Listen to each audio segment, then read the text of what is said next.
Would you risk your entire career for one daring role?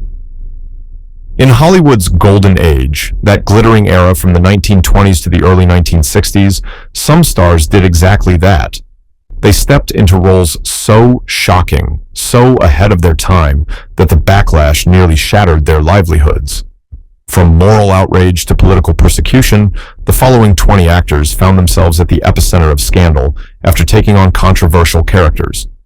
These documentary-style stories will pull you into the drama behind the scenes, the public outcries, studio battles, and personal turmoil that ensued. Each tale is a poignant reminder that fame in old Hollywood came at a price, and that sometimes one role could change everything. Number 20. Brigitte Bardot. On the other side of the Atlantic, as Hollywood's golden age waned, Europe had its own controversy-courting star in Brigitte Bardot. Exploding onto the scene in the mid-1950s, Bardot was the very picture of post-war youth in revolt, a French blonde bombshell who radiated sexual freedom. In 1956, at just 22, she starred in And God Created Woman, directed by her husband, Roger Vadim. Bardot played Juliette, a sensuous young woman in a sleepy coastal town whose uninhibited appetite for love wrecks the men around her. She danced barefoot, kissed passionately, even sunbathed nude. The film wasn't just suggestive, it was brazen in portraying a woman who enjoys sex and isn't punished for it. That was unheard of in an era when, in most movies, bad girls had to repent or face tragic ends. When And God Created Woman reached American shores in 1957, it set off an earthquake of moral outrage. The Catholic Legion of Decency condemned it. Several states banned it entirely. Critics, while acknowledging Bardot's allure, called the film sordid and vulgar. But as often happens, controversy only fueled audience interest. The movie was a smash hit in the US and internationally. Bardot instantly became the embodiment of the new permissive generation and the target of those who feared it. In her native France, she was celebrated and somewhat protected by a more liberal attitude toward art. However, even there she faced scandals. Paparazzi chronicled her every bikini-clad move in Saint-Tropez, and her love affairs became tabloid fodder. Back in the conservative corners of the world, she was denounced as devil in the flesh. Movie offers poured in, but they often wanted to capitalize on her sex kitten image. Serious roles were scarce, as filmmakers and audiences alike pigeonholed her as the ultimate male fantasy rather than a serious actress.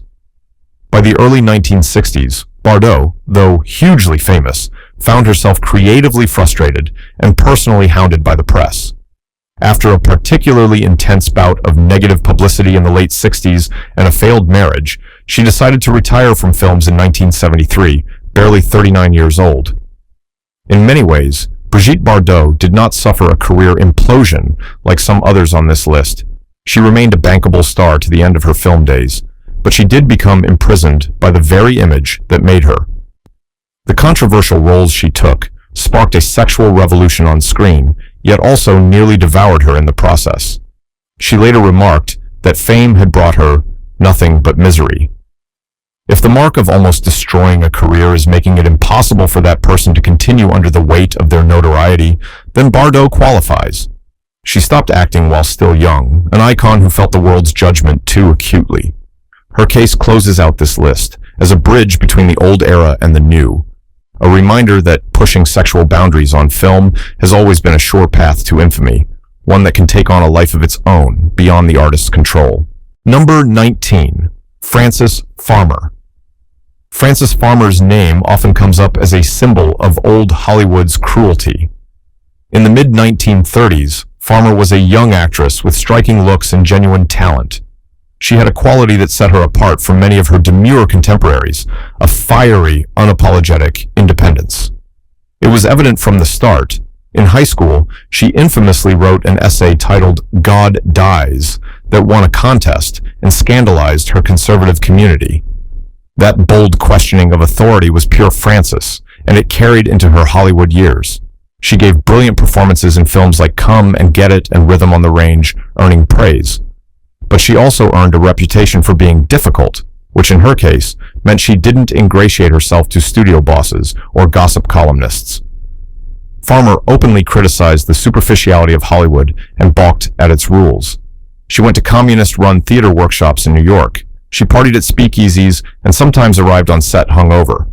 None of these would be mortal sins for a male star then, but for a woman, she was breaking the mold. The real breaking point came around 1942. Frances Farmer's personal life was unraveling. Heavy drinking, a failing marriage, and her outspokenness turned into erratic, sometimes alarming behavior. After a drunken driving arrest, one courtroom appearance devolved into her allegedly shouting profanities and getting into a scuffle with police. The press had a field day painting her as a mad woman. The studios, embarrassed and fed up, washed their hands of her. No one stepped in with compassion or meaningful help. Instead, in a much publicized episode, Farmer was dragged off to a psychiatric ward. Over the next few years, she was in and out of mental institutions, subjected to crude treatments. Regardless, by the mid-1940s, her career was effectively dead. Here was an actress who once had the world at her feet, lost. And why? Not because a single film role doomed her, but because she refused to conform and then couldn't navigate the tightrope that headstrong women in Hollywood had to walk. Frances Farmer's controversial role was being herself in a system that wanted her to be someone else. In the 1950s, she re-emerged, astonishingly, and tried to work again. A few TV appearances, a modest local talk show. But the magic was gone, and she was fragile. She died in 1970, her potential largely unfulfilled. Frances's story resonates as one of the darkest Hollywood cautionary tales. It underscores that sometimes the greatest controversy an actor can create in the golden age was simply to assert their own identity and autonomy. The punishment for Farmer's rebellion was tragic, a promising career, and indeed a significant part of her life, stolen under the guise of discipline and treatment. Number 18. Paul Robeson. Paul Robeson was a Renaissance man, Columbia Law graduate, All-American athlete, singer with a voice that could shake the rafters, and a charismatic actor. In the 1930s and 40s, he took on film roles that no other black man at the time could dream of. Not servants or comic relief, but dignified leading characters. One shining example was Song of Freedom, a British film in which Robeson plays a dock worker who discovers his royal African lineage. Another was The Proud Valley, where he portrayed a heroic coal miner in Wales. These roles carried messages of racial pride and labor unity that were quietly revolutionary. Audiences worldwide admired Robeson, but he had an Achilles heel in the eyes of the FBI and State Department, his outspoken political beliefs. Robeson was fiercely committed to civil rights and was sympathetic to socialist ideas. During World War II, he supported America's ally, the Soviet Union, and after the war, he advocated for better U.S.-Soviet relations and decolonization in Africa. In the early Cold War hysteria, such stances were deemed unforgivable. The controversial role that almost destroyed Robeson's career wasn't a character at all. It was his role as an activist on the world stage. At a 1949 peace conference in Paris, he allegedly questioned why black Americans should fight for the U.S. against the USSR. That was the final straw for the U.S. establishment. Robeson was vilified in headlines as a communist traitor.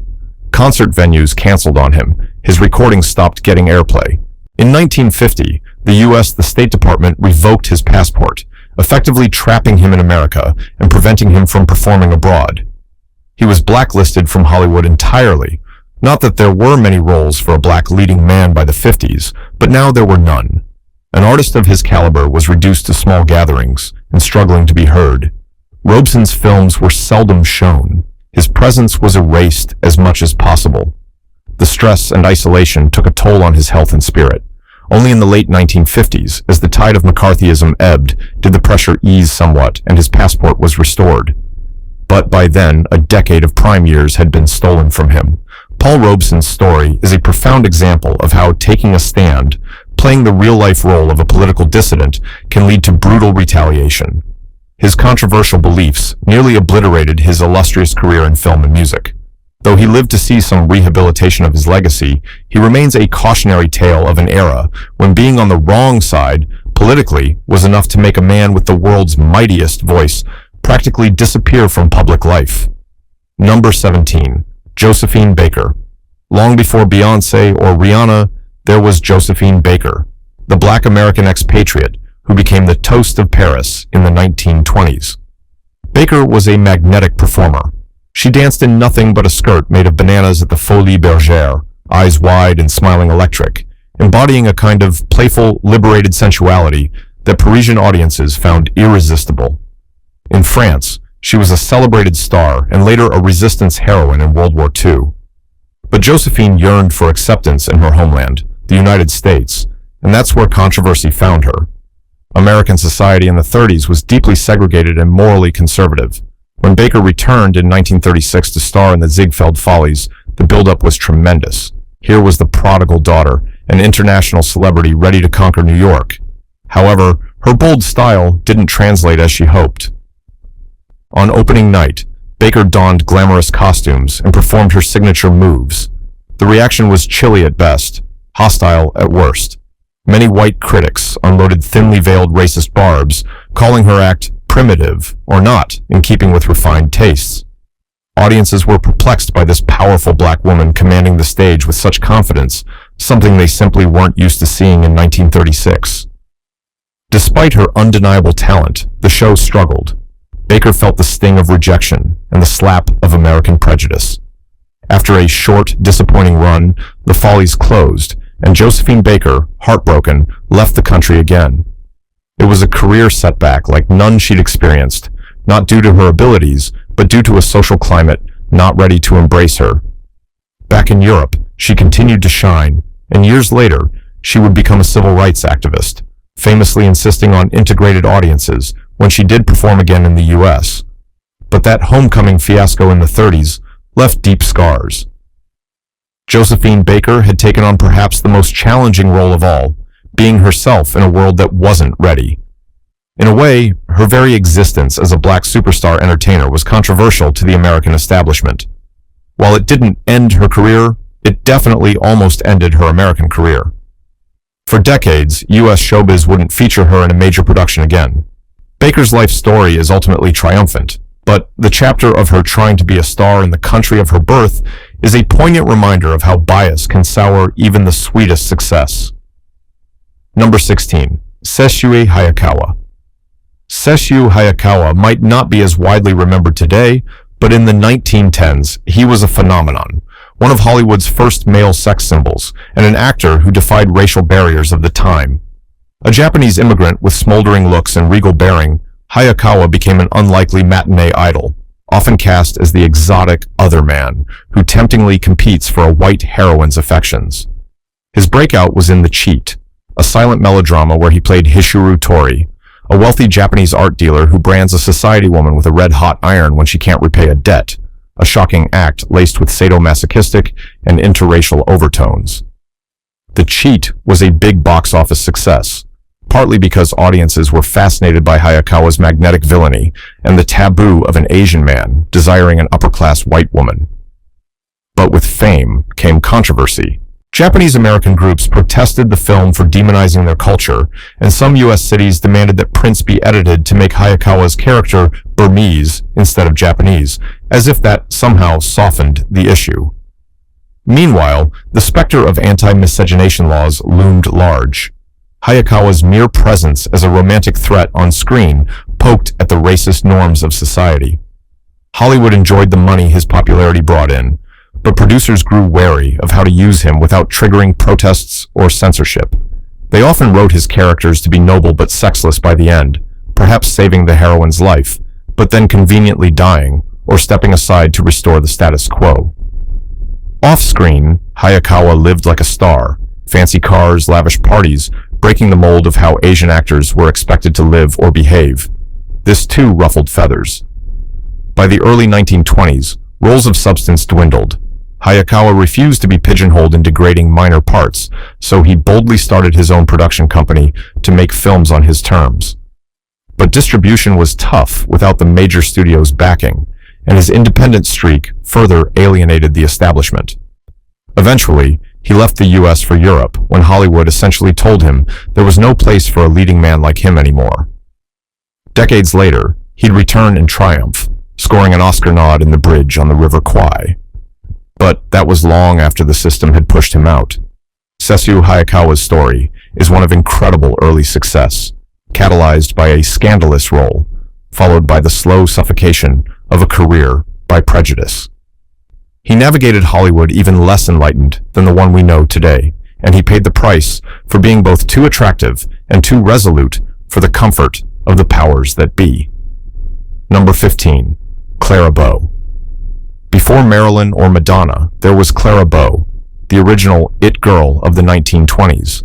With her big, expressive eyes and vivacious energy, Clara embodied the Jazz Age's flapper, liberated woman. She danced, flirted, and radiated joyful sexuality in silent hits like It and Wings. But as America's sweetheart was enjoying her success, conservative forces were eyeing her with suspicion. Clara Bow's characters had jobs, went to wild parties, and sometimes spent the night with men, unheard of for previous generations on film. While young fans adored her modern spirit, moral crusaders began whispering that the actress herself must be as immoral as her carefree roles. In 1930, as Hollywood transitioned to sound, Clara starred in Call Her Savage, a pre-code talkie that amped up the provocation. Her character engages in sexy jazz dances, survives an assault, and hints are made about biracial ancestry. It was a daring role, and one of her last, because even as that film hit screens, Bow was battling an off-screen nightmare. A former personal assistant had sold salacious stories about Clara to the scandal rags. These lurid tales accused her of everything from promiscuity to bestiality, painting her as a wild degenerate. The press had a field day. The public, titillated and horrified, consumed every detail. Clara Bow went from beloved star to the eye of a shameful hurricane of gossip. The stress was crushing. She was only mid-20s, yet the bright, vivacious Clara started having breakdowns. Studios, eager to avoid controversy, grew hesitant to hire her despite her talent and popularity. In 1933, after fulfilling a few remaining contracts, Clara walked away from Hollywood altogether, retreating to private life on a Nevada ranch. The industry had effectively abandoned her when mud was slung. Looking back, one can see that Clara Bow became a scapegoat for a culture wrestling with changing norms. She symbolized female independence and sexual freedom, which made some uneasy. Instead of celebrating how she broke the mold, powerful voices tried to stuff her back into a box, using scandal, much of it fabricated, as the lid. Thus, one of the brightest stars of the silent era saw her career cut tragically short. Clara would live for decades more, witnessing others emulate her style and success, but she never returned to the screen. A combination of one too many risque roles and one too many vicious rumors had effectively chased the it girl out of town, illustrating the cruel fickleness of fame. Number 14. Elizabeth Taylor. By the 1960s, Elizabeth Taylor was not just a star, she was an institution. She'd grown up on screen, won an Oscar, and commanded both adoration and headlines. But during the making of Cleopatra, Taylor's life intertwined with her art in ways that ignited an international scandal. Cast as Cleopatra, Taylor embarked on a tumultuous affair with her co-star Richard Burton, who played Mark Antony. The problem was, both Liz and Dick were married to other people at the time. As the film's extravagant production staggered on, beset by illness, budget overruns, and endless delays, paparazzi swarmed the set in Rome. Soon the world was devouring photos of the violet-eyed beauty and the Welsh Shakespearean in passionate clinches off camera. This was tabloid gold. The public couldn't get enough, but moral authorities were outraged. No less than the Vatican ran a public rebuke of Elizabeth Taylor, condemning her for erotic vagrancy. In the U.S., some members of Congress even suggested banning the scandalous couple from Hollywood films for their immoral behavior abroad. Amid the furor, Cleopatra itself became a sideshow, the most expensive film ever made, nearly collapsing 20th Century Fox under its weight. When it finally premiered in 1963, many wondered, would audiences still accept Taylor as a queen on screen, given the mud thrown at her name? Ticket sales were strong, but critical reception was mixed, and Taylor, once America's sweetheart as a child and respected as a young dramatic actress, now carried the stigma of being a homewrecker in the court of public opinion. Some predicted that the Burton-Taylor affair would end both their careers. Who would want to work with such controversial figures? Indeed, for a short time, both stars found certain doors in Hollywood cautiously closed. Yet, in an ironic twist, the scandal only heightened their fame. Taylor doubled down on her talent and soon earned another Oscar for Who's Afraid of Virginia Woolf, in which she and Burton played a venomous couple not unlike the public's image of them. Still, the Cleopatra chapter stands as one of the first modern celebrity media circuses. Elizabeth Taylor emerged from it richer and more famous, but she later admitted that the period was personally harrowing. Never before had an actress's off-screen role, passionate adulteress, defiant lover, so threatened to eclipse and jeopardize her on-screen work. In the end, Taylor's career survived and even thrived, but Cleopatra taught Hollywood a lesson in the raw power of scandal. Number 13. Marlene Dietrich. Marlene Dietrich was the ultimate glamour icon of the early 1930s, renowned for her sultry roles and androgynous style. She challenged norms from the start, but her boldest provocation came in The Devil is a Woman.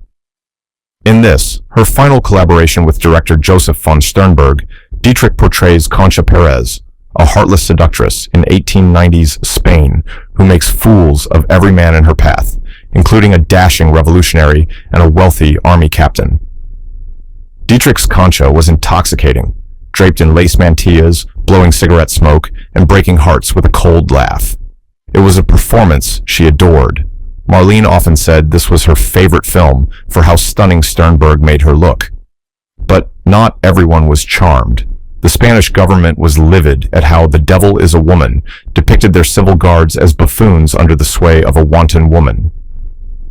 Spain's ambassador complained loudly to Hollywood. In an unprecedented move, Paramount Pictures caved. They pulled the movie from distribution and agreed to destroy all copies in their vaults to appease Spain. Meanwhile, the film struggled at the U.S. box office. The surreal, cynical tone didn't resonate with Depression-era audiences seeking cheer, and some critics found it perverse and too distant. The failure of The Devil is a Woman had immediate consequences for Dietrich. Already, a list of box office poison published by an exhibitors group in 1938 had her name on it, citing a series of costly flops, and this film was Exhibit A. After dominating the early 30s, Marlene suddenly hit a career slump. Paramount released her from her contract. For a moment, it looked like the end of the line for the woman who had once been the hottest import from Europe. But Dietrich was resilient. She reinvented herself by the end of the decade as a cabaret entertainer and snagged a comeback hit in Destry Rides Again by poking fun at her own vampish image. Even so, The Devil is a Woman remained whispered about scandal in her resume. That one dangerous role, reveling in sensuality with no remorse, nearly extinguished Marlene Dietrich's star, proving that even the most luminous of screen goddesses could get burned by the heat of controversy. Number 12. John Garfield. John Garfield's rise to fame in the 1930s and 40s was the stuff of legend. A scrappy kid from New York's Lower East Side who became a Hollywood star by playing brooding, streetwise characters in films like Body and Soul and Force of Evil. He was one of the first actors to bring a natural, method-like intensity to the screen, often tackling roles with social commentary. But as the Cold War dawned, Garfield's commitment to realism and justice in film drew the suspicion of powerful watchdogs. He had appeared in controversial message movies. For example, he took a supporting part in Gentleman's Agreement, which boldly confronted anti-Semitism, and he championed progressive causes outside of acting. In the feverish climate of the Red Scare, whispers began that Garfield might be aligned with communist sympathizers. The controversial role that almost destroyed him wasn't one in a movie at all. It was the role he refused to play in real life, that of an informer. In 1951, John Garfield was summoned by the House Un-American Activities Committee, which was hunting for communists in Hollywood. They pressed him to denounce colleagues and name any actors with leftist ties. Garfield, who prided himself on loyalty and principle, refused. He stated under oath that he was not a communist, truthfully, but also stood firm against betraying others. This act of defiance came at a tremendous cost. Virtually overnight, he was blacklisted. Studios, terrified of HUAC's wrath, cut ties with him. His last film, He Ran All the Way, had its release muted by the whiff of scandal around his name. Once celebrated as a top-tier leading man, Garfield now found producers wouldn't touch him for new projects. The stress was immense. His health, already frayed by years of hard work and chain-smoking, deteriorated rapidly. Less than a year after his HUAC testimony, John Garfield died of a heart attack at only 39 years old. Many close to him believed that the blacklist, being barred from his life's work and labeled disloyal, broke his heart. Garfield's legacy as an actor is profound, yet it's forever intertwined with the story of how political hysteria made him a tragic casualty. A courageous stance off camera had effectively ended the career of one of Hollywood's brightest stars. Number 11. Anthony Perkins. In 1960, Anthony Perkins was a handsome, shy, smiling actor in his late 20s, often compared to James Dean for his sensitive persona. He had done romantic leads on Broadway and even a light comedy with Audrey Hepburn. Then came Alfred Hitchcock's Psycho. Perkins seized the juicy, disturbing role of Norman Bates, the boyish motel proprietor with a murderous split personality, and delivered a performance so indelible that it permanently burned into pop culture. Psycho was a sensation, shocking audiences with its twists and terror. Perkins found himself both at the peak of fame and on precarious ground. Norman Bates was that convincing. Moviegoers couldn't get his creepy, hollow-eyed stare out of their minds. Casting directors, too, suddenly saw Perkins in a different light. Offers for the kind of romantic hero parts he'd been aiming for began to evaporate. Instead, he was approached for more offbeat, troubled characters. It's as if Hollywood collectively decided, this guy is Norman Bates, a deeply unfair but real consequence. In interviews, Perkins expressed mixed feelings about his defining role. He was proud of Psycho, of course, but he admitted that being so strongly identified with a psychopath made it hard for producers to envision him romancing the leading lady or singing on stage as he once had. Over the next few years, he went to Europe for art house films and took quirky roles in Hollywood. A career was still there, but different than the one he'd started out imagining. Perkins even eventually reprised Norman in Psycho sequels decades later, a testament to how inseparable he and that character had become. While Psycho certainly didn't ruin him financially or completely banish him from acting, it did show the double-edged sword of a controversial, career-making role. The very success of Norman Bates nearly typecast Anthony Perkins forever in the shadows, demonstrating that sometimes an actor's bravest act is finding life beyond the character that made them famous. Number 10. Lew Ayres. Lew Ayres was the face of an enormously popular film series in the late 1930s, playing the kindly Dr. Kildare, and he'd won hearts as the innocent soldier in the classic World War I film All Quiet on the Western Front. He was a household name, synonymous with decency. Then World War II erupted, and Ayres made a principled decision that nearly annihilated his career. In 1942, at the height of patriotic fervor, Ayres was drafted. To everyone's shock, he declared himself a conscientious objector, refusing to take up arms. Here was a matinee idol who had portrayed war's horrors on screen, now saying he couldn't in good conscience fight, even in a conflict against fascism. The backlash was immediate and vicious. Overnight, Lew Ayres went from star to pariah. The press branded him a coward and a traitor. Former fans burned his letters and photographs, feeling betrayed by the good doctor. The studio, MGM, swiftly removed his name from an upcoming film and terminated his contract. Theater owners across the country boycotted his past movies. Some literally would not put Lew Ayres on their marquees. Ayres' commitment to nonviolence was rooted in deep personal conviction. But in the court of public opinion, nuance didn't matter. He was pilloried.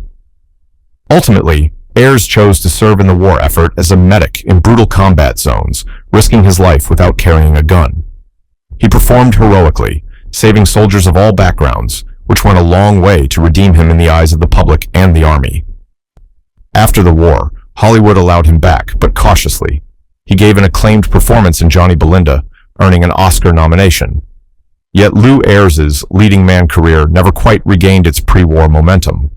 The stigma of having been the pacifist in a time of total war lingered. His courageous stand on principle, essentially a real-life role he chose to play, had come within a hair's breadth of ending his movie stardom forever. It's a reminder that sometimes controversy finds an actor off screen, and that can be just as explosive as any scandalous part they play on film.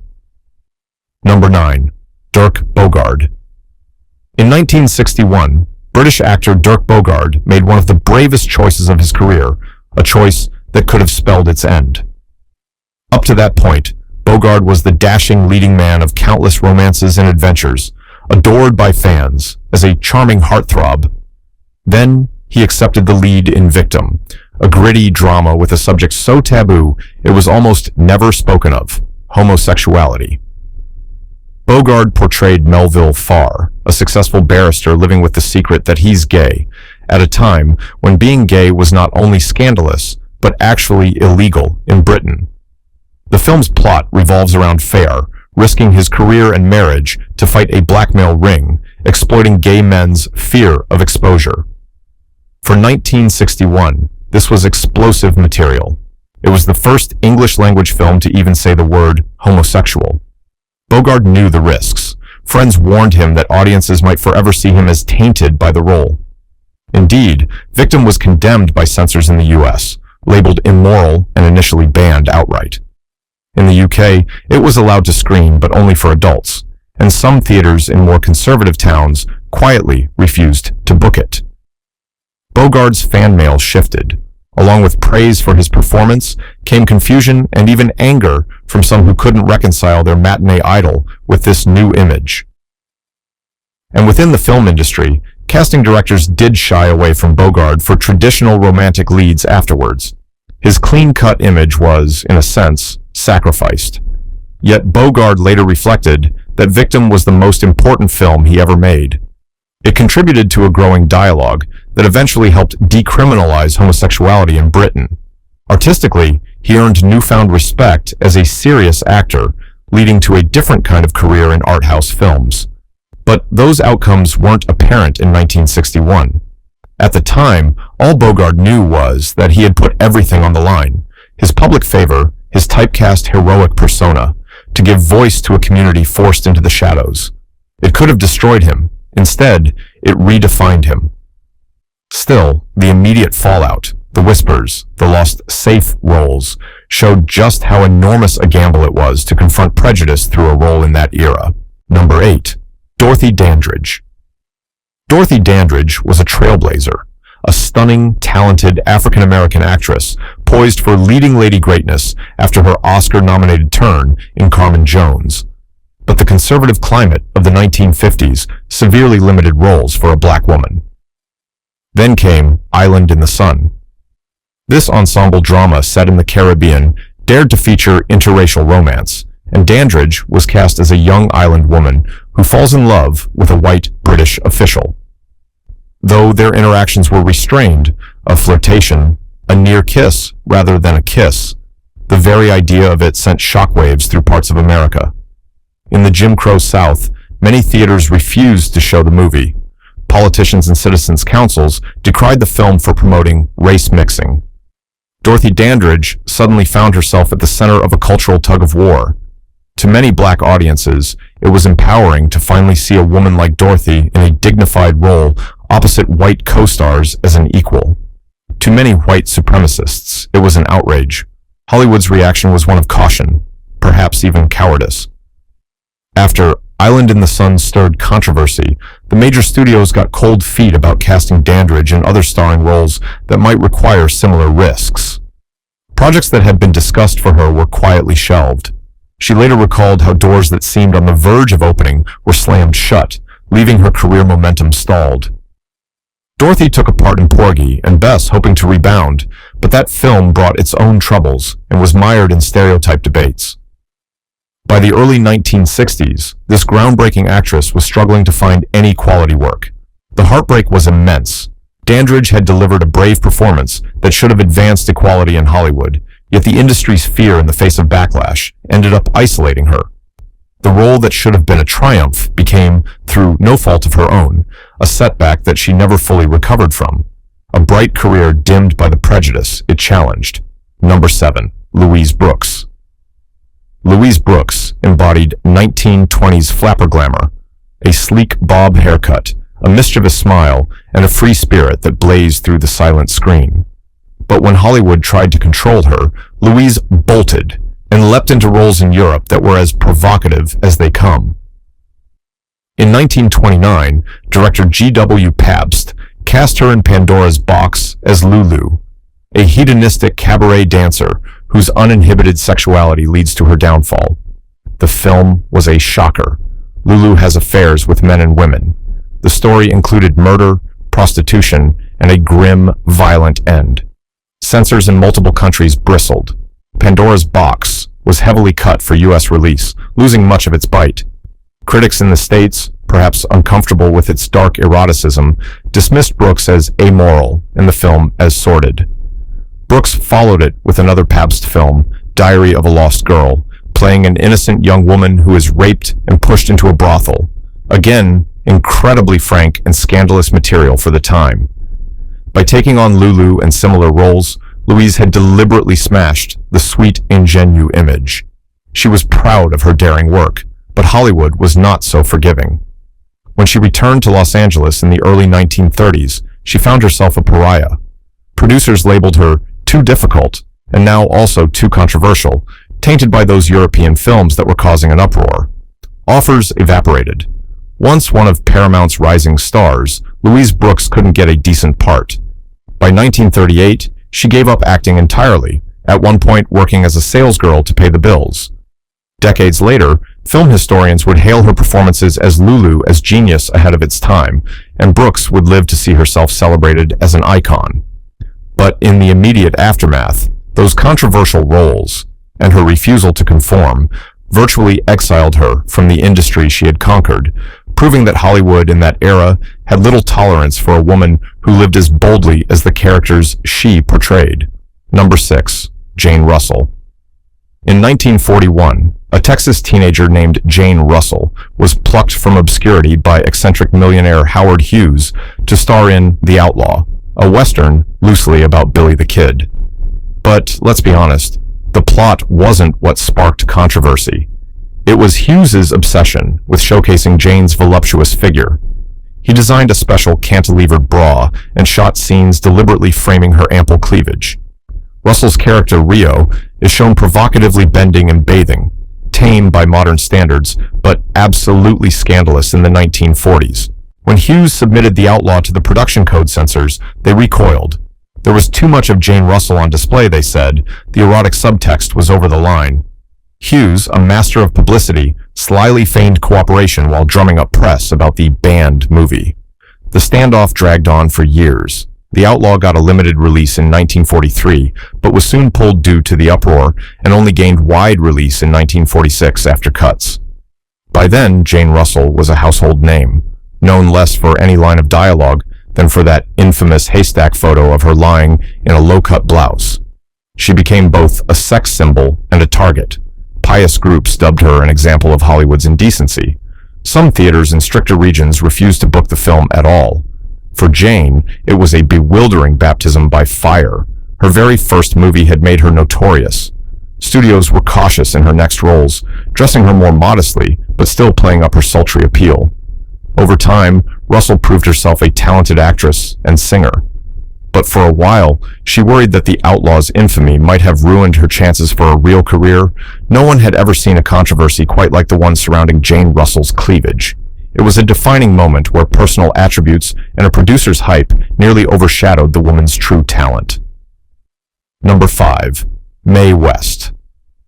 Mae West was no stranger to controversy. In fact, she famously quipped, "I believe in censorship. I made a fortune out of it." In the early 1930s, West's saucy one-liners and sultry swagger lit up the screen in hits like She Done Him Wrong. Audiences loved her naughty charm, but moral conservatives were increasingly aghast.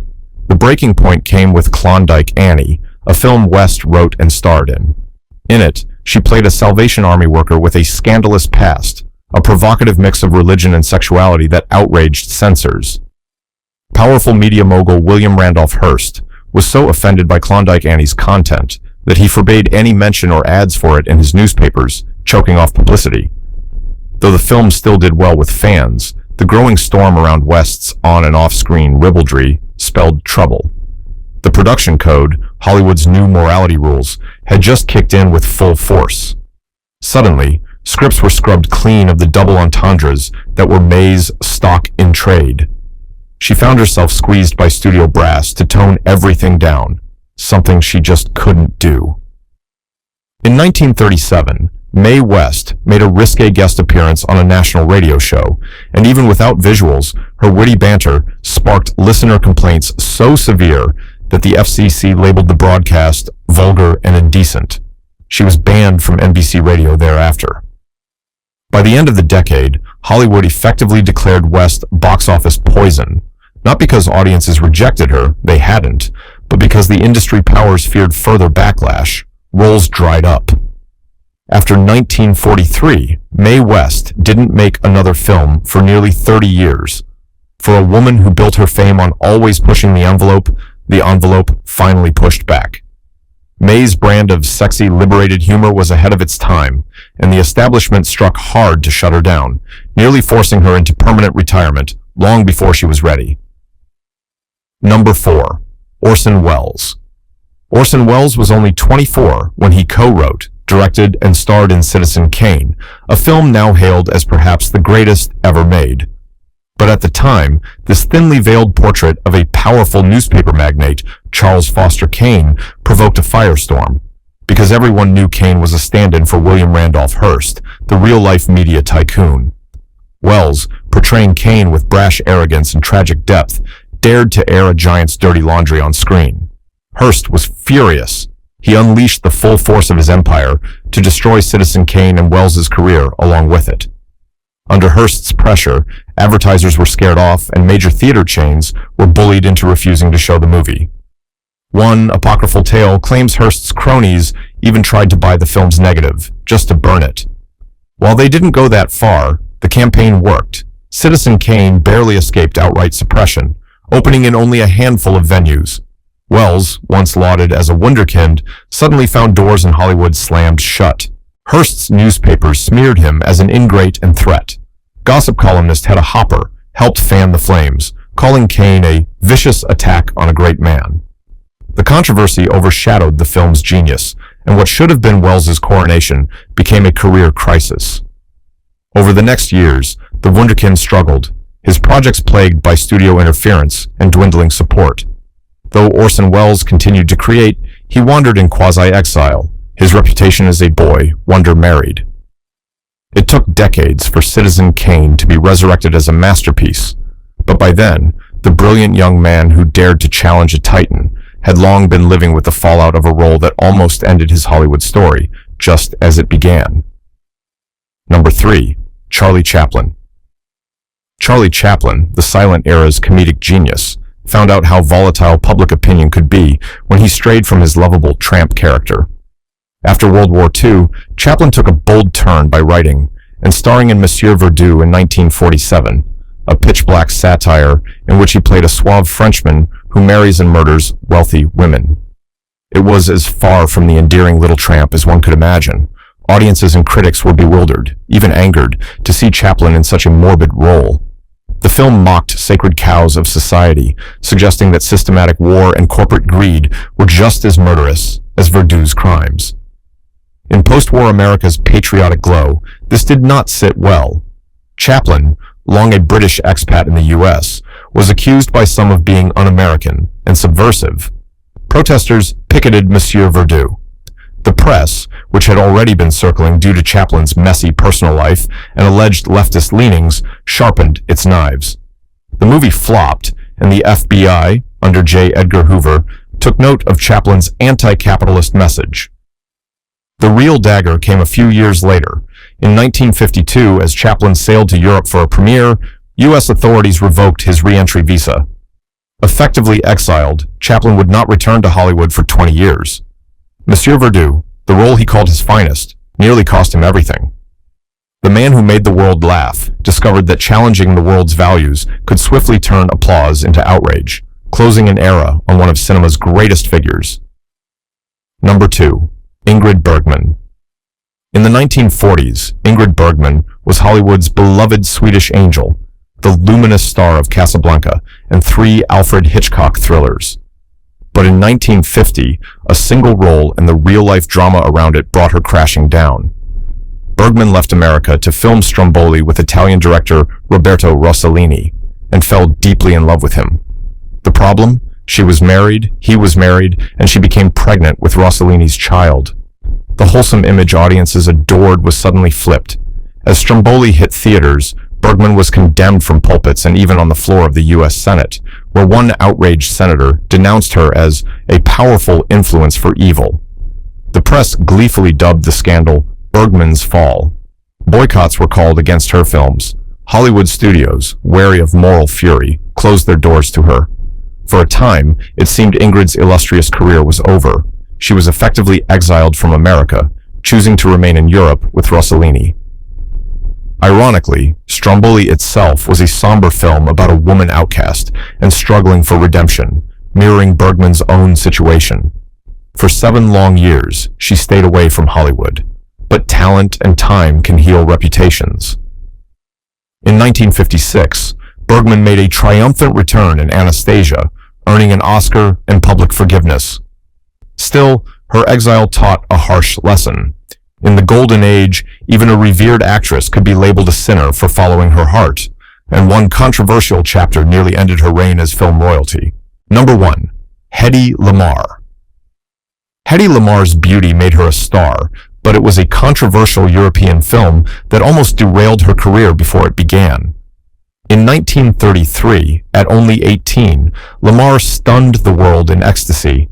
This Czech-Austrian film featured Lamarr in the nude and even showed her character experiencing bliss in an intimate scene, an absolute first for cinema at the time.